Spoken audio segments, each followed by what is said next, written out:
Hello friends, welcome to Sitaram IAS YouTube channel. Today we will discuss Polity Test 1, Part 3rd, in which we include question number 51 to 75. और ये आपका test series vision IAS prelims के जो 2023 के लिए test series निकाले हैं उसका सॉल्यूशन हम यहाँ पे करवाएंगे। और 51st क्वेश्चन आपका है कि अमेंडमेंट से रिलेटेड है, और अमेंडमेंट से रिलेटेड आपको चीज़ें मालूम होना चाहिए कि इसके बारे में क्या क्या चीज़ें पुट की जा सकती हैं। तो देखिए आप यहाँ पे कि an amendment of the constitution can be initiated only by the prior permission of president। तो ये एक स्टेटमेंट ये है। Second is all constitutional amendment bill must be passed in each house by simple majority. ठीक है, तो constitution amendment bill है तो स्पेशल मेजोरिटी चाहिए होती है। एंड देन जो मनी बिल है उसके लिए प्रेसिडेंट की प्रायर परमिशन ले ली जाती है। बाकी जो कॉन्स्टिट्यूशन अमेंडमेंट बिल है उसके लिए ज़रूरी नहीं होता, ये चीज़ आपको मालूम होनी चाहिए। प्रोसीजर इसका 368 आर्टिकल के अंदर है, जिसमें हम डिस्कस करते हैं कि किस तरह से कॉन्स्टिट्यूशन को अमेंड किया जा सकता है। इसके साथ में और चीज़ें भी ऐसी हैं कि कोई भी हाउस इसको ला सकता है, लोकसभा में ला सकते हैं, इसको राज्यसभा में ला सकते हैं। और ये भी नहीं कॉन्स्टिट्यूशन अमेंडमेंट बिल की गवर्नमेंट ही लाएगी, गवर्नमेंट बिल नहीं, ये प्राइवेट मेंबर बिल भी हो सकता है। ये आप ये ध्यान रखें कि दोनों तरह के बिल हो सकते हैं। और इसमें जो चीज़ें फेडरल प्रोविजन को जो कॉन्स्टिट्यूशन की चेंज करनी जाती हैं, ये तो जो आपके जैसे फेडरल प्रोविजंस जो हैं कॉन्स्टिट्यूशन के, जैसे ऑल इंडिया सर्विसेज वगैरह ऐसी कोई चीज़ें हैं जो फेडरल प्रोविजन को बनाए हुए हैं, फेडरल प्रोविजन से रिलेटेड जिसमें टर्म वगैरह है, उनको यदि अमेंड करना है तो वहाँ पे कम से कम जो 1/2 ऑफ जो स्टेट लेजिस्लेचर जो है ना, उनसे भी अप्रूवल चाहिए, तब जाके आपका जो फेडरल प्रोविजंस जो हैं कॉन्स्टिट्यूशन के वो उनसे रेटिफाई हो जाएंगे, तो अमेंडमेंट वो चीज़ें हो सकती हैं। इसके अलावा और भी चीज़ ये है कि प्रेसिडेंट को इस जो कॉन्स्टिट्यूशन अमेंडमेंट जो होता है इसमें अपनी जो असेंट है वो देना कंपलसरी होता है। ये चीज़ आपको मालूम है। वो ना तो इसमें विदहोल्ड कर सकता है उसको, मतलब ना तो उसके पास पॉकेट वीटो होता है इसमें, ठीक है, और ना ही इसके पास में एब्सोल्यूट वीटो होता है। दोनों ही चीज़ें कॉन्स्टिट्यूशन अमेंडमेंट बिल से रिलेटेड पावर, वीटो पावर जो है प्रेसिडेंट के पास में नहीं होती है। तो ये स्टेटमेंट आप देख लें, फर्स्ट वाला रॉन्ग करके सेकंड भी आपका रॉन्ग है। ठीक है, तो इसमें नाइदर 1 नॉर 2 आप यहाँ पे देख लें, ऑप्शन आपने लगा लिए होंगे पहले से। 52nd है, 52nd क्वेश्चन करेंगे। इससे पहले मैं आपको बता दूं कि अभी तक टेस्ट सीरीज हमने टेस्ट 1, टेस्ट 2 और टेस्ट 3 ज्योग्राफी वाले जो है, और सेकंड और थर्ड टेस्ट जो है इसके विजन आईएएस के प्रीलिम्स के लिए, वो हमने सॉल्व कर लिए हैं। आगे से हम ये करेंगे कि फोर्थ टेस्ट जो लाएंगे उसको कंप्लीट सॉल्व करवाएंगे, देन हम आगे मूव करेंगे नेक्स्ट टेस्ट पे। और एक दिन में एक टेस्ट हम कंप्लीट करवाएंगे, तो एक दिन में सुबह से लेकर शाम तक लगभग मैं 3 या 4 वीडियो में कंप्लीट कोशिश करूंगा कि 30 क्वेश्चंस की वीडियो बन जाए, so that you can attempt all the questions in A one go. या चाहे आप शाम को 4 बजे के आसपास देखेंगे तो कंप्लीट वीडियोस आपकी 3 पार्ट में एटलीस्ट वहाँ पे आपको मिल जाएंगी। अब आगे चले, next question is also related to about preamble to the constitution. तो इसमें देखिए preamble states that the constitution derives its authority from the constituent assembly of India. First चीज़ तो ये है। सेकेंड इज कि Indian constitution was the first constitution in the world to begin with preamble. तो ये भी ऑप्शन आपको देखना है। थर्ड आपका preamble is a part of the constitution and gives clarity in interpretation of the constitution. देखिए जो ये है ना कि इंडियन कॉन्स्टिट्यूशन फर्स्ट कॉन्स्टिट्यूशन है वर्ल्ड में जिसमें प्रीएम्बल है, तो ऐसा कुछ नहीं है। यूएस का जो कॉन्स्टिट्यूशन था उसमें भी प्रीएम्बल थी। इसके अलावा आपको ये मालूम होना चाहिए कि यूएस के जो कॉन्स्टिट्यूशन है वो यूनियन के लिए वहाँ के अलग है, और उसके साथ में स्टेट्स के लिए अलग से कॉन्स्टिट्यूशन है, जबकि हमारे यहाँ पे यूनियन और स्टेट दोनों के लिए सेम ही कॉन्स्टिट्यूशन वर्क करता है। थर्ड स्टेटमेंट की preamble is a part of constitution and gives clarity in interpretation. तो ये आपका केशवानंद भारती केस जो था उसमें ये चीज़ कही गई थी कि जो प्रीएम्बल है आपका पार्ट है कॉन्स्टिट्यूशन का, और यदि किसी भी कॉन्स्टिट्यूशन के प्रोविजन में यदि लैक ऑफ क्लैरिटी है तो जुडिशरी वहाँ पे प्रीएम्बल को उस प्रोविजन के इंटरप्रिटेशन में यूज़ ले सकती है। इसके अलावा फर्स्ट ऑप्शन आपका ये आपका राइट हो जाएगा, तो ये रॉन्ग हो जाएगा। First is the preamble states that the constitution derives its authority from the constituent assembly of India. तो ऐसा कहीं नहीं लिखा हुआ है, ठीक है। इसकी अथॉरिटी जो है कॉन्स्टिट्यूशन की ये पीपल से डेराइव्ड है, ठीक है। ये आप ध्यान रखें कि कॉन्स्टिट्यूशन की अथॉरिटी जो है वो पीपल से है, किसी कॉन्स्टिट्यूंट असेंबली वगैरह से ये चीज़ें नहीं है। और ये आपको ध्यान रखना है क्योंकि जब we the people of India वगैरह जो लिखा हुआ है ना वहाँ पे, तो वहाँ पे उससे पता चलता है कि प्रीएम्बल जो है वहाँ पे उसी में मेंशन है कि जो अथॉरिटी है वो पीपल से डेराइव की गई है। तो ये पॉइंट आप ज़रूर याद रखें, ठीक है। काफ़ी चीज़ होती है कि जैसे कॉन्स्टिट्यूशन आपका सुप्रीम होता है, ऐसी सारी चीज़ें हैं, तो कॉन्स्टिट्यूशन पार्लियामेंट से रिलेटेड एसोसिएटेड होती है, लेकिन जो चीज़ प्रीएम्बल से जो चीज़ है ये आपके पीपल से पावर इसमें ली गई है। ये चीज़ ध्यान रखें। 50 और क्वेश्चन पे चले 53rd पे, इसका ऑप्शन आप लगा लें 1 और 3rd, इसका ऑप्शन फर्स्ट।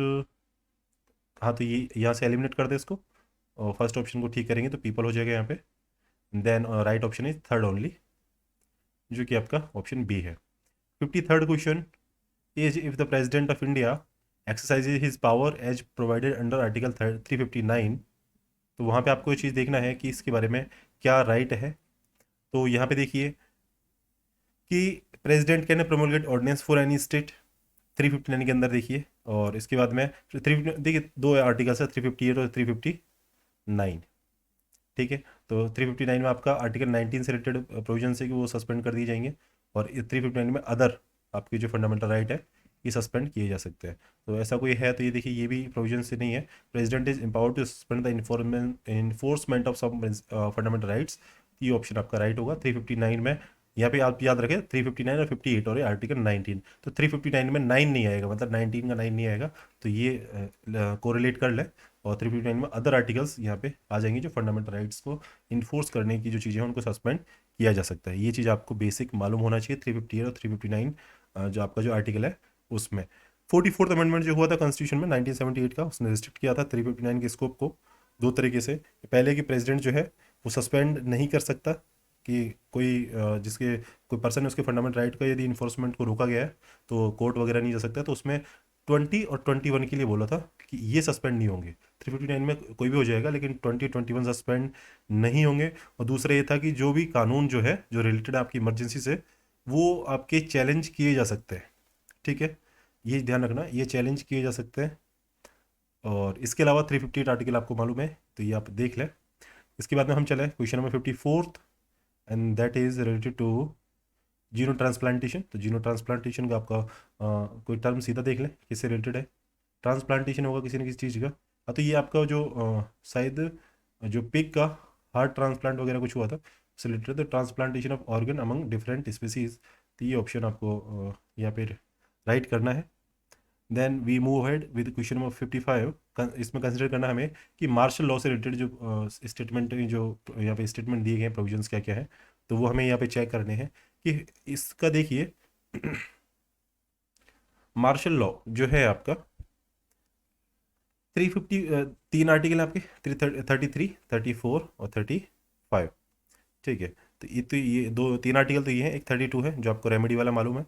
366 से आपका 36 से 366 नहीं सॉरी 36 से आपके जो DPSP हैं वो स्टार्ट हो जाते हैं, ठीक है। तो आपको ये बता दें कि मार्शल लॉ जो है ना वो कहीं डिफाइन नहीं है। मार्शल लॉ जो है नॉट डिफाइंड है, इंडियन कॉन्स्टिट्यूशन में कहीं भी ये डिफाइन नहीं है, ये इम्प्लिसिट चीज़ है, ठीक है। और कोई स्पेसिफिक नो स्पेसिफिक प्रोविजन इसमें कॉन्स्टिट्यूशन में नहीं दिया हुआ है कि अथॉरिटी जो है एग्जीक्यूटिव से डिक्लेयर कर देगी मार्शल लॉ को, ऐसा कोई एक्सप्रेशन या कोई स्पेसिफिक प्रोविजन कॉन्स्टिट्यूशन में नहीं है। लेकिन आपका जो आर्टिकल 34 है इसमें रिस्ट्रिक्शंस है कि फंडामेंटल राइट जो है उनको रिस्ट्रिक्ट किया जा सकता है मार्शल लॉ यदि किसी एरिया में इन्फोर्समेंट में है तो, ठीक है। तो 34 जो है इसमें रिस्ट्रिक्शंस और फंडामेंटल राइट है ऑन फंडामेंटल राइट्स, ठीक है, in martial law condition. But martial law condition कहीं पे भी मेंशन नहीं है, ये आप ध्यान रखें। और सेकंड ऑप्शन है आप स्टेटमेंट आपका कि both martial law and national emergency can be imposed in any part of the country, तो ये आपका ऑप्शन तो जनरल है कि मार्शल लॉ नेशनल इमरजेंसी जो है किसी भी एरिया में इम्पोज की जा सकती है, लेकिन जो इसके स्कोप जो है नेशनल इमरजेंसी का स्कोप जो है बहुत ज़्यादा होता है। ये पूरी कंट्री में भी कह सकते हैं इम्पोज की जा सकती है, लेकिन मार्शल लॉ पूरी कंट्री में यूज़ नहीं होता है, तो ये चीज़ आपको याद रखना है। बस मार्शल लॉ ध्यान रखें, मार्शल लॉ कॉन्स्टिट्यूशन में कहीं मेंशन नहीं है, ये इम्प्लिसिट टर्म है। इसके अलावा इसका कोई स्पेसिफिक प्रोविजन कॉन्स्टिट्यूशन में नहीं है, ये बेसिक चीज़ आपको याद रखनी है। बस 34 आर्टिकल जो है वो डील करता है कि फंडामेंटल राइट्स का जो रिस्ट्रिक्शन कैसे हो सकता है। तो फंडामेंटल राइट का रिस्ट्रिक्शन देखिए, ये तो रिस्ट्रिक्शन है फंडामेंटल राइट का 34 में। एक होता है सस्पेंशन ऑफ फंडामेंटल राइट, तो सस्पेंशन ऑफ फंडामेंटल राइट आपका आता है 358 और 359 में। और रेमेडी जो है फंडामेंटल राइट से रिलेटेड वो 32 में है। तो ऐसे कुछ आर्टिकल्स को प्रोविजंस को आप ध्यान रखें, क्योंकि ये काफ़ी बेनिफिशियल होता है प्रीलिम्स के लिए, जहाँ पे आप क्वेश्चंस की जो स्टेटमेंट है उनको सीधा ऑप्शन में एलिमिनेट कर सकते हैं। अगेन वी आगे चले हम 56 क्वेश्चन आपका SC और ST का रिप्रेजेंटेशन जो है उससे रिलेटेड है कि representation of people belong to SC and ST while implementing आपका जो रिजर्वेशन जो है प्रमोशन इन इंडिया, इसके रिलेटेड स्टेटमेंट को देखना है, इसके ऑप्शन हमें लगाने हैं कि क्या क्या चीज़ें से एसोसिएटेड है। तो फर्स्ट है कि state is obligated to collect quantifiable data showing the adequacy of representation of section of people in public employment. तो ये चीज़ आप याद रखें, ये स्टेटमेंट राइट है बिकॉज आपका एक केस था जिसे बोलते हैं हम एम नागराज केस, जो 2006 में आया था, और इसमें बताया था कि जो स्टेट है वो ऑब्लाइज्ड है, वो डेटा कलेक्ट करेगा क्वान्टिफिएबल, मतलब एक डेटा क्वान्टिफाइड होगा जिसमें मालूम चलेगा कि लोगों का रिप्रेजेंटेशन जो है इनएडिक्वेट है या एडिक्वेट है, देन उनको पब्लिक एम्प्लॉयमेंट में रिजर्वेशन दिया जाएगा और प्रमोशन में भी वो चीज़ें दी जा सकती हैं। सेकंड स्टेटमेंट आपका है कि assessment on the inadequacy of the representation of the reserve category जो SC ST के लिए है, इसका जो असेसमेंट है प्रमोशनल पोस्ट में is left to the central government. ठीक है, तो ये सेंट्रल गवर्नमेंट के लिए नहीं है, असेसमेंट भी जो है आपका यदि इनएडिक्वेट है तो ये भी स्टेट गवर्नमेंट ही करेगी। ठीक है, जब भाई डेटा जो कलेक्ट किया जा रहा है वो स्टेट के द्वारा किया जा रहा है, तो इसके लिए जो असेसमेंट की जैसी चीज़ें हैं इनएडिक्वेसी के लिए वो भी स्टेट गवर्नमेंट ही करेगी। और ये प्रोविजन आप ध्यान रखें, national commission for ST, national commission for SC 338 में आपका SC के लिए कमीशन है, 338A में आपका ST के लिए कमीशन है, और 338B में आपका OBC के लिए है। तो ये प्रोविजंस अमेंडमेंट से किए गए, लेकिन इसके स्टेट से रिलेटेड ये जो चीज़ें हैं, जैसे अभी रिसेंट में सुप्रीम कोर्ट का जजमेंट आया था कि OBC की जो स्टेट लिस्ट है वो स्टेट गवर्नमेंट है, अलग से स्टेट के लिए OBC लिस्ट तैयार कर सकते हैं। तो ऐसे कुछ स्पेशल प्रोविजंस जो है वो ध्यान रखें। प्रमोशन के लिए रिप्रेजेंटेशन का जो इनएडिक्वेसी का असेसमेंट है वो स्टेट कर सकता है, क्वान्टिफिएबल डेटा को ऑब्लाइज्ड किया गया एम नागराज केस में, वो भी स्टेट आपका कर सकता है। क्वेश्चन 57 पे चलें। इस 57 क्वेश्चन में देखें तो 57 क्वेश्चन आपका देखिए, इसमें आपका इंडियन काउंसिल एक्ट 1861 के बारे में बात की गई है। 1861 का एक्ट आपको मालूम होना चाहिए, इस टाइम आपका जो ICS सर्विसेज वगैरह थी वो स्टार्ट की गई थी इंडिया में।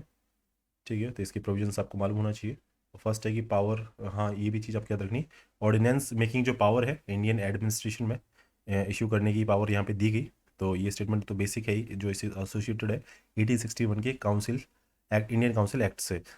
Second statement is nomination of the Indians as non official members to viceroy's council. ठीक है, तो इसमें ये भी सही है कि नॉन ऑफिशियल मेंबर्स की नॉमिनेशन किया गया, इंडियंस का नॉमिनेशन किया गया, तो ये भी स्टेटमेंट आपका राइट है। लेकिन थर्ड आपका जो है the new office of secretary of state for India, ये इसमें नहीं बनाई गई थी।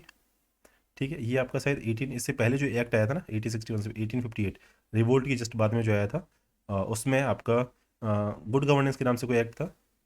लेकिन आपको बस इतना याद रखना है, रिवोल्ट की जस्ट बाद में एक्ट आया, उसमें आपका secretary of state for India नाम से एक नई ऑफिस क्रिएट की गई, जो ब्रिटेन में रहती थी, लेकिन उसका जो एक्सपेंडिचर जो था वो यहाँ से किया जाता था। ये चीज़ याद रखें आप। तो यहाँ से आप देख लें, फर्स्ट और सेकंड ऑप्शन यहाँ से राइट लगा लें। और 57 के बाद में हम चलें 58 पे। तो एक्सप्रेशन यूनियन ऑफ इंडिया जो है एक्सप्रेशन आर्टिकल 1 में इंडियन कॉन्स्टिट्यूशन में, उसमें कौन कौन सी चीज़ें इंक्लूड है। तो ये चीज़ आपको देखनी है कि क्या उसमें स्टेट ही है या यूटी है या टेरिटरी जो इंडिया बाद में एक्वायर कर सकता है फ्यूचर में, जैसे सिक्किम वगैरह को किया गया, वो चीज़ें शामिल है। तो यूनियन ऑफ इंडिया में कौन कौन सी चीज़ें शामिल है, तो आपने देखा होगा यूनियन ऑफ इंडिया आपका सिर्फ स्टेट्स का है। ठीक है, लेकिन जब बात आती है ना टेरिटरी ऑफ इंडिया की, ठीक है, तो उसमें आपका यूटीज़ वगैरह ये सब आता है। तो ये चीज़ आप याद रखें कि एक्सप्रेशन जो है यूनियन ऑफ इंडिया आर्टिकल 1 में, उसमें आपका मेंशन है कि स्टेट्स होंगे, जबकि जो टेरिटरी ऑफ इंडिया है वो यूनियन ऑफ इंडिया के एक्सप्रेशन से ज़्यादा बड़ा है, और वहाँ पे स्टेट ही नहीं काफ़ी सारी चीज़ें और आ जाती हैं, और ये तीनों पॉइंट उसमें आ जाएंगे। तो तीनों को लिख लें आप, टेरिटरी ऑफ इंडिया।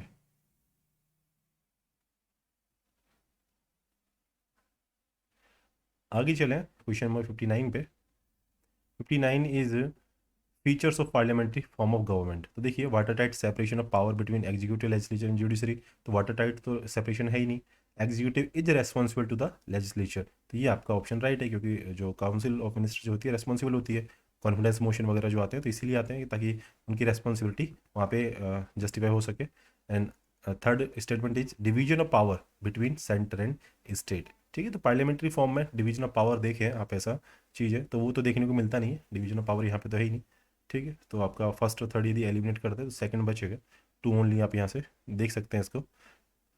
इसके अलावा आपका क्वेश्चन नंबर 59 के बाद में 60 पे हम देखें 60 क्या है, क्योंकि सिंपल क्वेश्चन से देखिए, मैं इनका एक्सप्लेनेशन इसलिए नहीं करा रहा क्योंकि काफ़ी सिंपल क्वेश्चन है, आपने बेसिक भी पढ़ रखा है तो आप वहाँ से इसको कर सकते हैं। बिकॉज इसके अलावा मैं यदि इसमें बताऊँगा तो उसमें आपका टाइम वेस्ट काफ़ी हो जाएगा, तो इसलिए इनको डायरेक्ट चलते हैं जो सिंपल क्वेश्चन है। अब जैसे राइट टू प्रॉपर्टी आपको मालूम है कि 31 में था, इसको अबॉलिश कर दिया गया, ठीक है। इसके बाद में इसको लीगल राइट बना दिया गया, 301 ए में इसको जोड़ दिया गया। अब ये लीगल राइट है, सिंपल सी चीज़ है, इसके ऊपर यूपीएससी प्रीलिम्स में क्वेश्चन भी पुट किया गया पहले। इसके अलावा it can be curtailed by ordinary law of parliament, ये चीज़ है। तो अब जब लीगल राइट हो गया तो कर्टेल किया जा सकता है ऑर्डिनरी लॉ से, और ये पावर होगी पार्लियामेंट के पास में। इसके अलावा it in case of violation the aggrieved person can directly move to supreme court. अब जब ये फंडामेंटल राइट रहा ही नहीं आपका, तो रेमेडी के लिए 32 में डायरेक्ट पहुंचना था ना, तो उसके लिए ये सुप्रीम कोर्ट नहीं जाना पड़ेगा, फिर तो आपको हाई कोर्ट ही जाना पड़ेगा बेसिक चीज़ों के लिए, और उससे पहले भी आपके सिविल कोर्ट वगैरह है वहाँ पे जा सकते हैं। तो ये चीज़ आपका थर्ड स्टेटमेंट यहाँ से आपका रॉन्ग हो जाएगा, और फर्स्ट एंड सेकंड आपके यहाँ से राइट हो जाएंगे। तो यदि ऐसी चीज़ें होती हैं, ठीक है, तो पार्लियामेंट ऐसा कर सकती है। 32 वाला और आर्टिकल 226 वाला जो है उनके, वो आपके फंडामेंटल राइट का जो यदि एब्रोगेट किए जाते हैं तो उनकी रेमेडी के लिए वहाँ पे जा सकते हैं, और सॉल्यूशन हो सकता है सुप्रीम कोर्ट या हाई कोर्ट में। और ये भी याद रखना आपको, सुप्रीम कोर्ट की और हाई कोर्ट की ओरिजिनल जुरिडिक्शन है फंडामेंटल राइट से रिलेटेड, जो पब्लिक की जो फंडामेंटल राइट है, ठीक है, इनकी इनकी जो आपका कह सकते हैं कि लोगों के फंडामेंटल राइट को कंजर्व करने के लिए, लेकिन एक्सक्लूसिव पावर नहीं है सुप्रीम कोर्ट की, ये ध्यान रखें। ये क्योंकि हाई कोर्ट की एक्सक्लूसिव हो सकती है, लेकिन सुप्रीम कोर्ट की एक्सक्लूसिव पावर नहीं है। आगे चलें, 61 क्वेश्चन है वैसे, और इसको देख लेना आप, एक्सक्लूसिविटी, एक्सक्लूसिव पावर, और आपका है इसके अलावा बहुत प्लीनरी पावर जो होती है, और ओरिजिनल जो पावर होती है, ओरिजिनल जुडिक्शन जो होती है, ऐसी जो टर्म होती है ना, इनको आप प्रैक्टिस करते रहें, गूगल वगैरह सर्च कर लें कि इनकी मतलब क्या होते हैं, और कौन कौन इससे रिलेटेड जो जजमेंट जो होते हैं वो केसेस को हैंडल कर सकते हैं, जजमेंट दे सकते हैं। तो वो चीज़ आपको देखनी होंगी, और आप उनको तैयार करके रहे, ताकि प्रीलिम्स में ऐसा यदि क्वेश्चन फिर से पुट होता है तो आप उनको वहाँ से सॉल्व कर सकें, और आपके 2 मार्क्स आप वहाँ से गेन कर सकें हर क्वेश्चन के लिए। इसके साथ में हम चले क्वेश्चन नंबर 61 पे। 61 क्वेश्चन पे, which of the following principles were included in the objective resolution passed by constituent assembly. ठीक है, अब यहाँ पे देखिए कौन कौन सी चीज़ें जोड़ी गई इसमें। तो यहाँ पे फर्स्ट है, power and authority of independent India and its constitution shall flow from the people. तो ये तो बेसिक चीज़ थी कि हाँ, जो कॉन्स्टिट्यूशन जो है और ये चीज़ें जो है, इनमें पावर जो है ये वो लोगों से आनी चाहिए, तभी तो हमने प्रिएम्बल जो बनाया उसमें भी तो जो पावर है कॉन्स्टिट्यूशन की पीपल से आती है। Second is minority and other backward classes will be provided liquid की जो सेफ गार्ड है। Third is India will make a full and willing contribution to the promotion of world peace. World peace आपका बाद में जोड़ा गया आपका 51 में, 51, हाँ 51 आर्टिकल में है आपका, और ये आपका डीपीएसपी में है, ठीक है, ये जरूर याद रखें, बाद में नहीं जोड़ा गया, डीपीएसपी ही है, तो ये तो है ही। और ये तीनों चीज़ें ऑब्जेक्टिव रिजोल्यूशन में थी। इसमें क्या क्या था, इंडिपेंडेंट रहेगा इंडिया, इंडिपेंडेंट है, इसके बाद में सोवरेन है, रिपब्लिक है, ये सारी चीज़ें थी, और इंडिया एक यूनियन बनेगा ब्रिटिश इंडियन टेरिटरीज़ का, ठीक है। इसके अलावा और चीज़ें ये थी कि पावर वगैरह जो है सोवरेन इंडिया की कॉन्स्टिट्यूशन की जो है वो लोगों से आएगी। टेरिटोरियल इंटीग्रिटी की बात की गई थी। इसके अलावा जो लैंड जो है ये फुल एंड विलिंग कंट्रीब्यूशन करेगा वर्ल्ड पीस को प्रमोट करने के लिए, वेलफेयर के लिए, मैन काइंड के लिए। तो ऐसी सारे बहुत सारी चीज़ें थी ऑब्जेक्टिव रिजोल्यूशन से एसोसिएटेड, तो वो आप देख सकते हैं। और इसके अलावा ऑब्जेक्टिव रिजोल्यूशन कॉन्स्टिट्यूएंट असेंबली के बारे में भी आप थोड़ी इन्फॉर्मेशन रखें, ताकि इससे रिलेटेड क्वेश्चन आते हो तो आप अटेम्प्ट कर सकें। 62nd क्वेश्चन है, भुंगलोती, या इसका सही प्रोनाउंसिएशन आप जानते हैं तो आप देख लें इसको, मेरे हिसाब से भुंगलोती ही है ये, या भुंगलोटी होगा कोई। तो ये क्या चीज़ है, ये स्पीसीज है, क्या है क्या नहीं है, आपको ये गूगल सर्च कर लेना है, और वहाँ से इसके बारे में कुछ इन्फॉर्मेशन आप गैदर कर लें, और वहाँ से देख लें कि ये क्या है, और प्लांट है, किस चीज़ के लिए काम आता है, और इसका क्या कह सकते हैं कि इसका स्टेटस क्या है, ऐसी सारी चीज़ें आप सर्च कर लें वहाँ से अलग से। और टेस्ट सीरीज में ज़्यादा इन चीज़ों पर ध्यान ना दें, ये क्वेश्चन साइंस टेक का आएगा, वो किसी न किसी मैगजीन से आते हैं, जो अच्छी मैगजीन होती है गवर्नमेंट की, वहाँ से रिपोर्ट किए जाते हैं, तो उनके अलग से फीचर्स भी उस पर पूछ लिए जाते हैं, तो वहाँ से आप इसको प्रिपेयर कर लें। 63 क्वेश्चन पे चलें। क्वेश्चन आपका कि जो मेंबर्स ऑफ कंस्टिट्यूएंट असेंबली में कौन जो थे शामिल, वो कैसे थे, वो मतलब वो नॉमिनेटेड थे या इनडायरेक्टली इलेक्टेड थे या डायरेक्टली इलेक्टेड थे। ठीक है, तो आपको ये चीज़ याद रखनी है कि मेंबर ऑफ कंस्टिट्यूट असेंबली थे वो डायरेक्टली इलेक्टेड नहीं थे, ये ध्यान रखें। नॉमिनेटेड थे क्योंकि प्रिंसली स्टेट से जो वहाँ के जो रूलर थे उन्होंने नॉमिनेट करके भेजा था। स्टेट वगैरह में यदि वहाँ पे असेंबली वगैरह थी तो वहाँ पे जो भेजे गए थे वो इनडायरेक्टली इलेक्टेड थे, मतलब पब्लिक ने तो जो आपके वहाँ पे एमएलसी वगैरह जो थे उनको किया था इलेक्ट, लेकिन उन्होंने फिर वहाँ से इनडायरेक्टली इलेक्ट करके और कंस्टिट्यूएंट असेंबली में लोग वो मेंबर बना के भेजा था। तो डायरेक्टली इलेक्टेड को आप हटा दें तो आपका सेकंड और थर्ड जो आपके स्टेटमेंट राइट होंगे, और ये ऑप्शन आपका सेकंड और थर्ड वाला ऑप्शन सी है, इसमें देख लें। और ये जो बेसिक चीज़ याद रखें, आपके नॉमिनेटेड प्रिंसली स्टेट के थे और आपके इनडायरेक्टली इलेक्टेड आपके प्रोविंशियल लेजिस्लेचर असेंबली जो थी वहाँ से थे। इसके अलावा 64 क्वेश्चन को देखें तो 64 में है Indian constitution is called a living document. Living document क्यों? क्योंकि अमेंड हो सकता है, फ्लेक्सिबिलिटी होती है इसमें, चीज़ उसमें सुधार हो सकते हैं, तो ऐसी सारी चीज़ें ध्यान में रख के इसको लिविंग डॉक्यूमेंट हम कह सकते हैं। तो फर्स्ट है कि Indian constitution is open to changes, और जब नीड होती है सोसाइटी उस हिसाब से चेंज होने के लिए। इसके अलावा the constitution provides enough flexibility of interpretation for both political classes and judiciary. तो ये भी बेसिक स्ट्रक्चर जो आया वो इंटरप्रिटेशन ही तो था जुडिशरी का। ठीक है, वो पॉलिटिकल क्लासेस जो है वो काफ़ी सारी चीज़ें चेंज करती रहती है, अमेंडमेंट लाके, एक्ट जो लाके, तो वो चीज़ें चलती हैं। और इसीलिए जो इसका कह सकते हैं कि बेसिक फ्रेमवर्क की तरह काम किया है कॉन्स्टिट्यूशन ने अभी तक। तो ये आपको याद रखना है, basic framework for India since 75 years of adoption of Indian constitution. ये चीज़ आप याद रखें, मेंस में आप आंसर में ये फर्स्ट लाइन से स्टार्ट कर सकते हैं क्वेश्चन को। And we move ahead with question number 65। UPSC से एसोसिएटेड इस पे स्टेटमेंट दिए हुए हैं, पूछा राइट कौन सा है। देखिए राइट है तो आप देखिए यहाँ पे आपको देखना है, एक ऑप्शन को आप एलिमिनेट कर देंगे तो आपको मालूम चल जाएगा कौन सा। यदि थर्ड ऑप्शन गलत है तो 1 2 कर देंगे, फर्स्ट रॉन्ग है तो 2 3 आपका सही हो जाएगा। और यदि देख ले कि आपका थर्ड सही है तो आपको फिर थोड़ा चांस लेना पड़ेगा। तो उसमें आपको देखना है कि पहले तो आप कोशिश करें कि या तो थर्ड गलत हो जाए या फर्स्ट रॉन्ग हो जाए। अब पहला है, it is mandated with the classification of services and cadre management of selected candidate. ठीक है, पहला ऑप्शन तो ये है। इसके अलावा तो देखिए ये जो, हाँ, एक जो क्लासिफिकेशन जो है ना सर्विसेज का, कैडर मैनेजमेंट, ये कैडर मैनेजमेंट आपका जो डीओपीटी होता है ना, department of personal and training, जो गवर्नमेंट ऑफ इंडिया का जो है वो मैनेज करता है। ठीक है, ये जरूर आप याद रखें, क्योंकि क्लासिफिकेशन है सर्विसेज का, पे है, जैसे क्लासिफिकेशन ऑफ सर्विसेज प्लस पे प्लस सर्विस की जो कंडीशन है आपकी,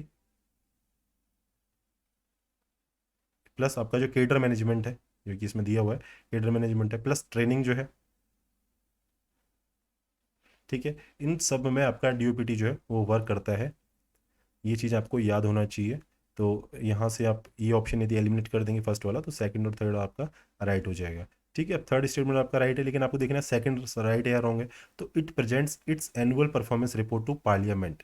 अब ये देखिए यूपीएससी जो है अपनी एनुअल रिपोर्ट जो है वो प्रेसिडेंट को देता है, देन प्रेसिडेंट जो है उस रिपोर्ट को हाउस ऑफ पार्लियामेंट में रखता है। तो ये आपको मालूम होना चाहिए, तो इसलिए आप सेकंड भी एलिमिनेट कर दें तो आपको थर्ड तो बचेगा। और इसमें आपको देखना होगा कि it's jurisdiction can be extended by an act made by parliament. ठीक है, तो जब कह सकते हैं कि जब जुडिशरी जो है उसकी जो जुडिक्शन जो होती है ना उसको पार्लियामेंट एक्ट बना के बढ़ा सकती है, तो ये तो यूपीएससी इसकी जुडिक्शन भी बढ़ा सकती है। ये चीज़ आपको वहाँ से लॉजिक लग जाए तो आपका थर्ड स्टेटमेंट राइट यहाँ पे हो सकता है। क्वेश्चन नंबर आगे चले, क्वेश्चन नंबर 66। 10 क्वेश्चन और हम करेंगे, फिर नेक्स्ट वीडियो आपके साथ शेयर कर देंगे।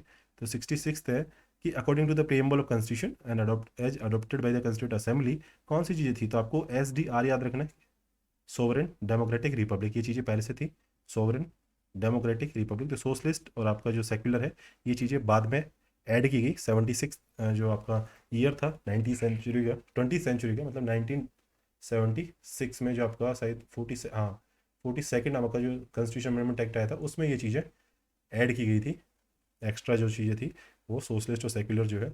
और इसके अलावा एक वर्ड भी जोड़ा गया, इंटीग्रिटी। यूनिटी तो पहले से था कॉन्स्टिट्यूशन में, कॉन्स्टिट्यूशन प्रियम्बल में, इसमें इंटीग्रिटी और जोड़ा गया। तो इंटीग्रिटी जोड़ा गया और आपका सोशलिस्ट जोड़ा गया, इसके साथ में आपका सेक्युलर भी ऐड किया गया। तो 3 वर्ड इसमें ऐड किए गए। तो यहाँ से आप देख लें 1 और 3, 1 और आपका 4 ऑप्शन, 2 और 4 जो है ये आपका राइट हो जाएगा। 67वां क्वेश्चन है JPSC joint public service commission. तो आपको मालूम है जॉइंट पब्लिक सर्विस कमीशन कब एस्टेब्लिश हो सकता है, इनकी एज क्या होती है, टेन्योर क्या होता है। तो वो चीज़ देखिए, it can be created by president on the request of state legislature concern. ठीक है, पूछा राइट नहीं है, मतलब रॉन्ग पूछा है। तो ये जब स्टेट लेजिस्लेचर जो होती है कंसर्न, जो वो कहती है कि हमें जॉइंट पब्लिक आपका पब्लिक सर्विस कमीशन चाहिए, तो वो चीज़ें एस्टेब्लिश हो जाती हैं। ठीक है, इसके अलावा आपका है its member hold office for a term of 6 year. ठीक है, तो 6 ईयर तो होता ही है और 62 ईयर होता है, ये बेसिक है। स्टेट पब्लिक कमीशन के लिए भी सेम होता है और आपका जॉइंट जो है इसके लिए भी सेम होता है। It presents its annual report to president. अब ये गवर्नर को देते हैं, क्योंकि गवर्नर जो है ये रिपोर्ट आपके जो लेजिस्लेचर जो होगा ना, एसोसिएटेड जो लेजिस्लेचर है वहाँ पे रखेगा। तो joint public service commission present करेगा अपनी रिपोर्ट कंसर्न स्टेट के गवर्नर को, ताकि वो स्टेट लेजिस्लेचर में उसको रख सकें। तो ये यहाँ से एलिमिनेट कर दें, तो आपका थर्ड हटा दें, 1 और 2 आपका बच जाएगा। 68 है आपका सॉलिसिटर जनरल ऑफ इंडिया के बारे में क्वेश्चन है। और सॉलिसिटर जनरल ऑफ इंडिया के बारे में क्वेश्चन है, तो आपको ये मालूम होना चाहिए कि office of solicitor general of India is mention, तो नॉट मेंशन है ये, सिर्फ एज ही अटॉर्नी जनरल जो है उसका मेंशन है वहाँ पे। और ये हट जाएगा तो आप सेकंड पे आप चांस ले सकते हैं कि the role of solicitor general is to assist the attorney general. तो ये सीधा सा काम है, वो कर सकते हैं, असिस्ट करेगा। और अटॉर्नी जनरल जो होता है ना आपका, इसको भी आप मालूम रखें, ये आपका एज ए कह सकते हैं गवर्नमेंट सर्वेंट नहीं होता है, इसलिए ये आपका प्राइवेट प्रैक्टिस भी कर सकता है। ठीक है, और ये जनरली क्या होता है जब गवर्नमेंट चेंज हो जाती है तो ये चेंज कर दिए जाते हैं प्रेसिडेंट के द्वारा, चेंज आफ्टर इलेक्शन। इलेक्शन में यदि गवर्नमेंट चेंज हो गई है तो ये भी चेंज कर दिए जाते हैं। कुछ ऐसी चीज़ें आप याद रखें। तो और यदि इसके अलावा भी ऑप्शंस बनेंगे क्वेश्चंस में, देन यू कैन वहाँ से आइडिया लगा सकते हैं कि क्या क्या ऑप्शन इसके राइट हो सकते हैं। तो सॉलिसिटर जनरल मेंशन नहीं है कॉन्स्टिट्यूशन में, ये चीज़ आपको मालूम होना चाहिए। इसके अलावा यहाँ बस इतना चीज़ आपको मानना चाहिए। 69 क्वेश्चन पे चले। 69 क्वेश्चन है, who among the following first put forward the idea of constituent assembly. अब कंस्टिट्यूएंट असेंबली के बारे में मैंने आपको बताया कि आपने पहले से सभी नोट्स वगैरह रिवाइज कर लिए अपने। तो कंस्टिट्यूएंट असेंबली का जो आइडिया था वो एम एन रॉय ने सबसे पहले रखा था, 1934 के आसपास ये आइडिया रखा था। क्योंकि ये कम्युनिस्ट मूवमेंट ऑफ इंडिया में इन्होंने जो इंडिया में कम्युनिस्ट मूवमेंट को पायनियर किया था, मतलब स्टार्ट किया था। और ये जो है सलाहकार भी रहे कॉन्स्टिट्यूशन से एसोसिएटेड। ठीक है, तो ये चीज़ आप याद रखें। इसके बाद में तो काफ़ी जो जवाहरलाल नेहरू वगैरह हैं उन्होंने 1938 में भी आइडिया इसका रखा आईएनसी के बिहाफ पे। तो बाद में तो कॉन्स्टिट्यूशन असेंबली आपकी बनी। और नेक्स्ट क्वेश्चन पे चले 70 पे। इसमें आपको नेटो के बारे में देखना है, नेटो के बारे में क्या राइट है क्या रॉन्ग है। तो ये जरूर याद रखें नेटो के बारे में। अभी यदि क्वेश्चन आता है ना, तो शायद रशिया यूक्रेन वॉर से एसोसिएटेड क्वेश्चन आए नहीं आए डायरेक्टली, लेकिन नेटो का आ सकता है। नेटो में टोटल कितने मेंबर है। ठीक है, तो इसको आप याद रखें। इसमें आपका 27 मेंबर तो आपके यूरोप के हैं, प्लस 2 आपके अमेरिकन हैं जो कनाडा और आपका यूएस है, प्लस एक आपका जो टर्की है शायद, जो आपका यूरेशियन से है। तो ऐसे आपके लगभग 30 मेंबर स्टेट है। एक आपका 57 मेंबर स्टेट आपका कौन सा था, वो था OIC, organisation for Islamic states, Islamic cooperation नाम से जो ऑर्गेनाइजेशन था, वो यूएन के बाद में सेकेंड लार्जेस्ट वर्ल्ड का कह सकते हैं इंटरनेशनल ऑर्गेनाइजेशन है। तो ये पॉइंट ज़रूर याद रखें। इसके अलावा नेटो का जो आपका हेड क्वार्टर है ना, वो शायद आपका ब्रुसेल्स में, हाँ ब्रुसेल्स बेल्जियम में ही है। तो इसका ये पॉइंट रखें याद, और इसके क्वेश्चन आप देख लें। इसके अलावा आपको देखना है ये है committed to principle that an attack one member is consider attack against all. तो ये बेसिक है, ये जरूर याद रखें। मेंबर कितने हैं ये इस प्रीलिम्स में आपसे पुट किया जा सकता है। और ये आपका 1949 में आया था, 1949 में ये बनाया गया था नेटो।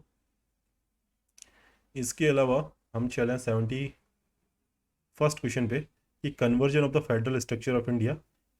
फॉलो करने स्टेटमेंट को देखना है, फॉलोइंग स्टेटमेंट को, कि conversion of the federal structure of India into a unitary one during in emergency has been borrowed from Weimar constitution of Germany. अब जर्मनी से हमने इमरजेंसी पावर्स तो ली है, ठीक है, लेकिन ये जो चेंज हो जाएगा इसमें, ये कहाँ से सिस्टम हमारे पास में आया है, तो ये हमने कह सकते हैं कि जर्मनी से तो ये नहीं लिया है। ये चीज़ तो एक आपको ये याद रखनी है कि ये हमने जो प्रोविज़न है कि इमरजेंसी के टाइम पे चेंज हो जाएगा, फेडरल से यूनिटरी में जो हो जाएगा।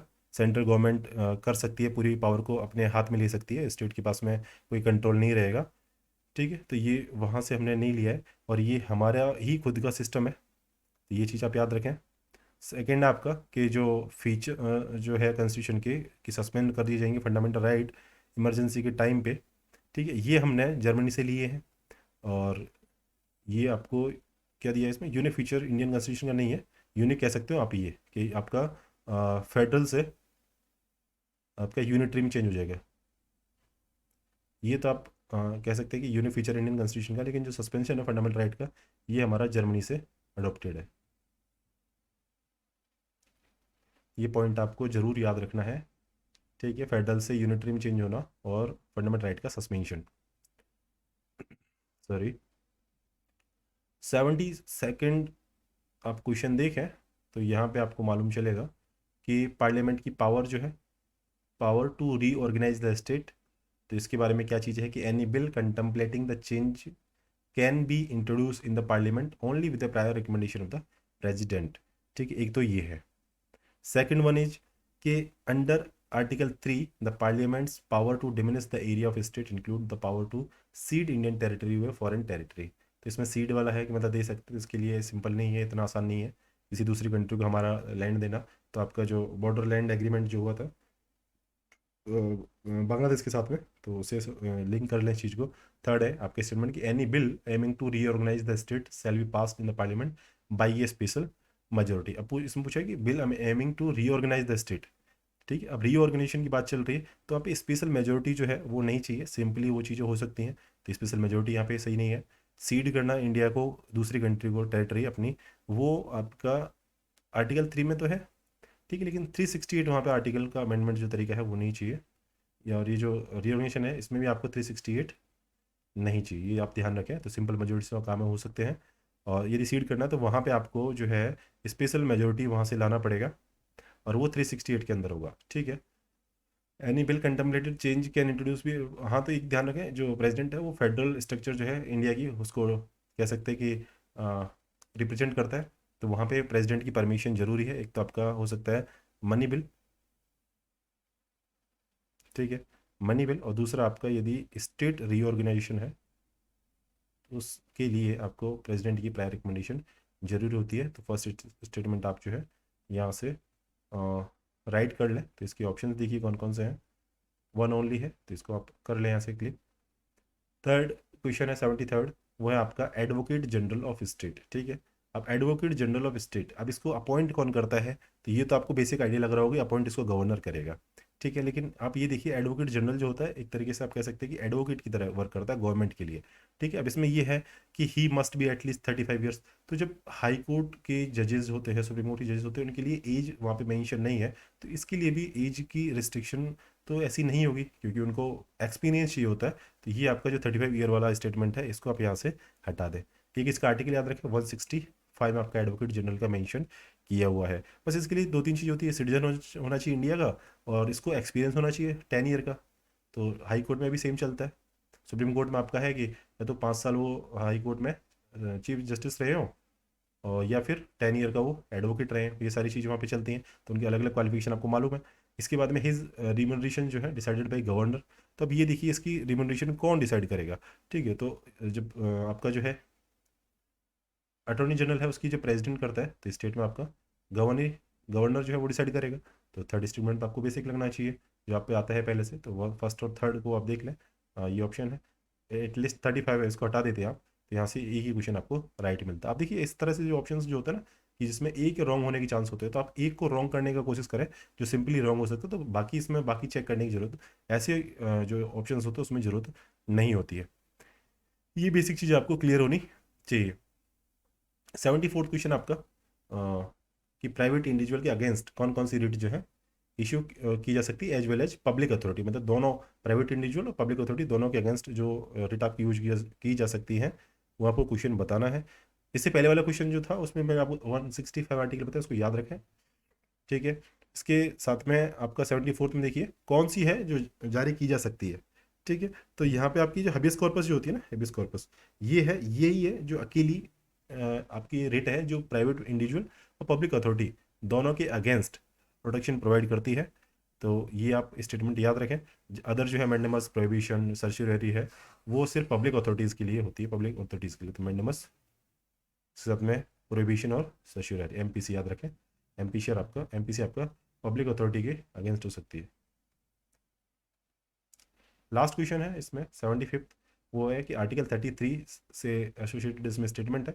उसमें पूछा है कि कौन सा स्टेटमेंट राइट है, करेक्ट है, ये पूछा है इसमें। तो 75th में देखिए आपका कि फर्स्ट है the power to make laws under article 33 conferred only on parliament and not on state. तो ये बिल्कुल सही है, मतलब स्टेटमेंट सही है, तो इसका राइट ऑप्शन लगा लें यहाँ से कि ये पावर है पार्लियामेंट के पास में कि फंडामेंटल राइट जो है आर्म फोर्सेस वगैरह के, पैरामिलिट्री फोर्सेस के हो, चाहे पुलिस फोर्स हो, चाहे इंटेलिजेंस हो, चाहे फिर आपका कोई इसके साथ में अदर जो एनालिगस जो फोर्सेस होती है, उनके फंडामेंटल राइट को एब्रोगेट किया जा सकता है, रिस्ट्रिक्ट किया जा सकता है पार्लियामेंट के द्वारा।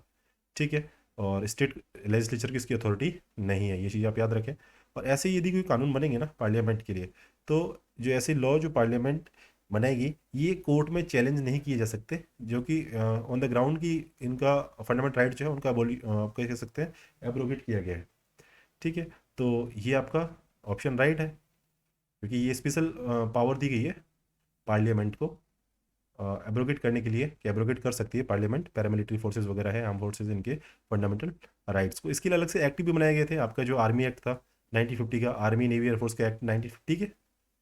इसके अलावा आपका और भी जो पुलिस फोर्सेज का एक्ट था 1966 का, इसमें ये प्रोविजन किए गए हैं, बीएसएफ वगैरह के लिए अलग से एक्ट आए थे। थर्ड आपका laws made under article 33 cover only combatant employees and officers of arm forces. तो देखिए इसमें और लोग जो है ना, जो वहाँ पे सिविलियन की तरह काम करते हैं, ठीक है, चाहे वो मैकेनिक हो, चाहे कुक हो, चाहे चौकीदार हो, कोई भी हो वहाँ पे, कारपेंटर वगैरह हो, बारबर वगैरह, जो भी मिलिट्री एरिया में या ऐसे जो आपकी कह सकते हैं कि आर्म फोर्सेज में वर्क करते हैं एज ए सिविलियन, वो भी आपका जो member of the arm forces जो टर्म है ना, उसमें ये सब शामिल होते हैं। तो मेंबर ऑफ आर्म फोर्सेज, ये इसमें ये जो आर्म्ड फोर्सेज के जो एम्प्लॉयड हैं, जो कॉम्पिटेंट एम्प्लॉयज़ हो, चाहे ऑफिसर्स हो, चाहे वो सब लोग हों जो अदर मैंने अभी आपको बताया, वो सब इसमें इंक्लूड होते हैं। इसमें मेंबर ऑफ आर्म फोर्सेज वो सब मेंबर होते हैं, ये चीज़ आप याद रखें। ठीक है, तो यहाँ पे थर्ड स्टेटमेंट जो है वो आपका रॉन्ग हो जाएगा। और ऐसे हमने 25 क्वेश्चन यहाँ पे किए, और इनको आप सॉल्व कर लें, आप असेसमेंट कर लें आपके कितने क्वेश्चंस यहाँ पे राइट हुए। थर्ड को हटाएंगे तो आपका फर्स्ट और सेकंड जो स्टेटमेंट है आपके राइट यहाँ पे हो जाएंगे, जिससे आपका ऑप्शन ए राइट होगा। आगे क्वेश्चन जो है 76 के आगे के, इसको हम नेक्स्ट वीडियो में डिस्कस करेंगे, तब आपके 4 पार्ट हो जाएंगे ना, आप आसानी से इसको कह सकते हैं कि पूरे टेस्ट का असेसमेंट आप कर लेंगे कि कौन से क्वेश्चन आपके राइट और कौन से रॉन्ग हैं। चलिए मिलते हैं नेक्स्ट सेशन में। Thank you for watching this video.